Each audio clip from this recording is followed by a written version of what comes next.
चलो बिस्मिल्लाह। अस्सलाम वालेकुम जी।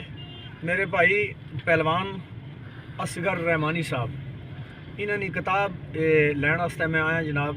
किताब का नाम है आखिर गोर ठिकाना। बुखा दे नाल ते ये किताब है इन्होंने आखिर गोर ठिकाना। तो एक बोल मैं इसना पढ़ना तुसा सारे भराने सामने।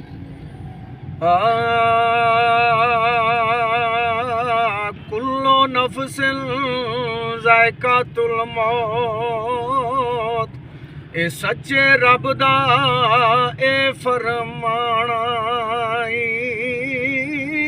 सैवरियां दी वो जिंदगी बंदिया ते आखर गोर ठिकाना।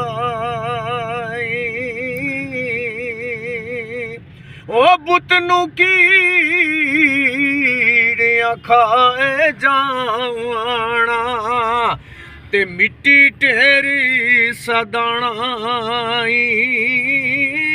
इस विच असगर झूठ ना कोई ते गईयां परत ना आना।